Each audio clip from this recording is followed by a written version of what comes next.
real sexy, not gonna lie. $1,000, astronomical, so incredibly expensive. Quite luxury plants.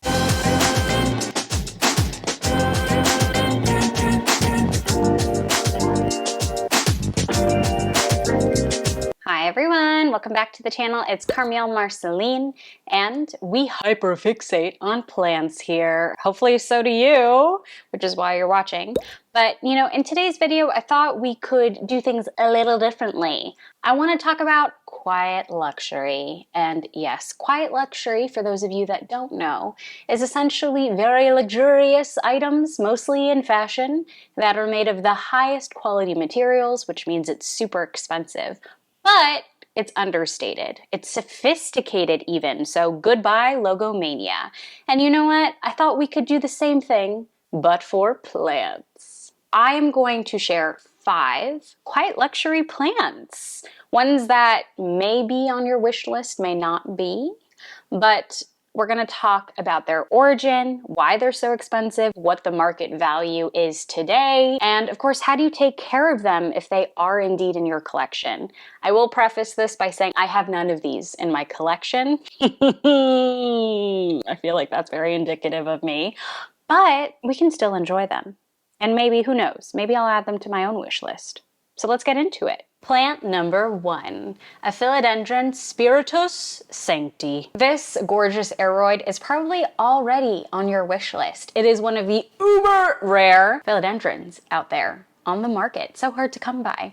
And they've got these gorgeous sword-like elongated leaves that can grow up to 2 feet tall. They are this dark, dull green color, and the whole plant can grow up to 5 feet tall. That is the size of me, in case you were wondering. This plant is native to Espírito Santo in Brazil, and unfortunately is close to extinction given poaching and rainforest habitat loss and destruction. There are only a handful of them living in the wild, and it's primarily on a family's ranch that's heavily guarded, just given how luxurious and rare this plant truly is. What's also really sad is that a majority of the philodendrons out in the world are probably in private collections versus out in the real world, which really hurts my heart. Now, the market value of a Spiritus Sancti really depends on if it's tissue culture, if it's grown from a seed, and I found some on Facebook groups for about $89, a very, very tiny one. You can also look on Equigenera's USA website, and that's about $150. I believe it's sold out right now.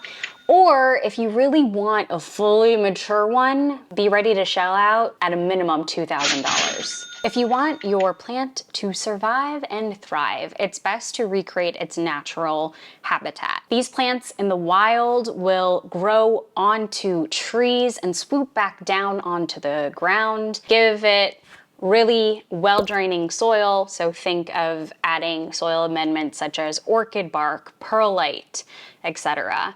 You want to water it when the first couple inches of the soil is completely dry because it is susceptible to root rot. You want to give it higher humidity, but it can withstand about 50%. And lastly, give it some bright indirect light.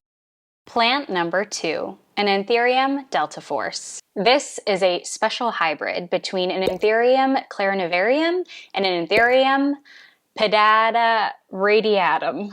Oof.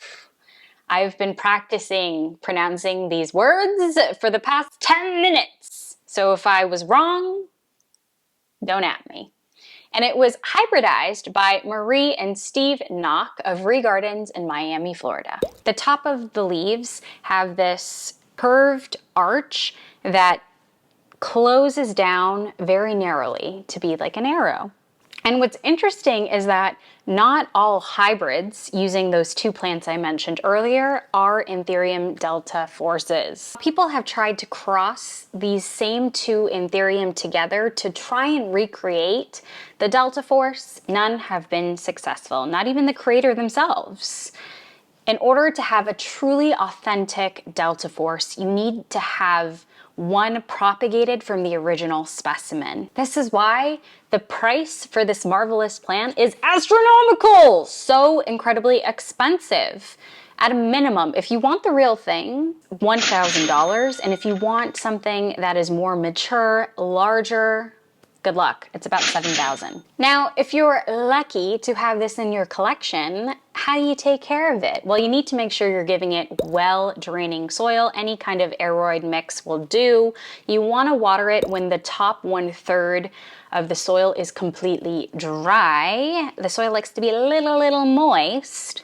You want the humidity to be between 60 and 85%, very typical of many velvet anthuriums. And lastly, you want to give it bright indirect sunlight. Now, if you don't care about the pedigree, you can find other hybrid anthuriums out there that will give you some of the hallmark features. Plant number 3, a Monstera Burle Marx Flame. Usually only variegated Monsteras have my heart, but this one is real sexy, not gonna lie. And a Burle Marx Flame have these rib-like leaves. Essentially it looks like a flame, but to be honest, if you look at mature ones, it looks like a rib cage, so very skeletal. It was first introduced by Roberto Burle Marx, who was a hobbyist and plant collector in Rio de Janeiro in Brazil. And unfortunately, he didn't do great note-taking because we actually don't know what the origin of this plant is. If you know, let me know down below. You can get a juvenile one on Equigenera's website for about $300. But if you're looking for something that's more affordable, I found on Facebook groups small starter plants for between $100 to $150. But if you do want something that is more mature, you're gonna have to need to shell out about $2,000, and I saw that on Monstera X. If you've got a Monstera Burle Marx Flame in your collection, here's how you make it happy. Soil, make sure that it's well draining. Any kind of airy aeroid mix will do.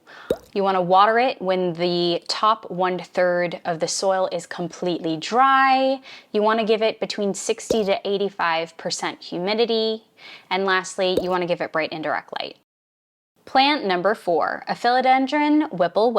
I tried to find a variegated plant that wasn't so incredibly ostentatious. I feel like most variegated plants have like pick me energy, like give me attention, look at me. And a Whipple is the opposite of that. Well, in another way. It is very understated. It is very sophisticated. It just grabs your attention without screaming at you. And these leaves have this beautiful palish pink color, almost white with speckles of green and pink. And on the back side of the leaf, a true Whipple will have that reddish color. And as the leaves mature, they become this light lime green color. This cultivar came from a sport Philodendron domesticum, and it was created by Dick and Ralph. They named it after the street they lived on in California. And unfortunately, only a couple of folks have an authentic one because it was only passed down through this tight, small community, hence why the price is so expensive for a true one. For a small butt cut, you can get it for about $100 on Facebook groups, or if you want something that has more leaves, that's a little bit of a smaller plant, you can get it between $300 to $450. I will say it's a little confusing though, because there are Thai versions out there that essentially are just the sport Philodendron domesticums, and it's really hard, similar to the Anthurium Delta Force, to tell if your plant that you're planning on buying is truly authentic. From an article I read on Monstera X, these are truly so hardy and can reward you with growth after growth, of course with the right conditions. Soil, you want it to be well draining, very airy, lots of great drainage. You want to water it when the plant and the soil is fully dry. You want to give it humidity above 60%, and you want to give it bright indirect sunlight. If you have a green specimen, you can expose it to even more sunlight to get more of that pale whitish color. Plant number 5, a Scindapsus white monster. No list is complete without the Scindapsus genus. which is quite fascinating to me because it isn't a super popular genus within the plant community, but that's okay because more for me. I first saw this Scindapsus species on Sean from Only Plants. He did a YouTube video where he did a tour of Handry's, who is my second plant on Instagram, of his entire Scindapsus collection. And he essentially has been collecting for years and years and experiments with the different mutations. He'll essentially chop and prop them and see how exactly the mutations are evolving and create new plants in and of themselves. If you haven't watched this video yet, I highly recommend. It is pure joy, because he is an absolute Scindapsus fiend. Goals, to be honest with you. And what he did for the white monster was, originally it was green, but through the water he was giving it, it turned all white with only green veining. The market value of this plant is about $150 for one plant cutting.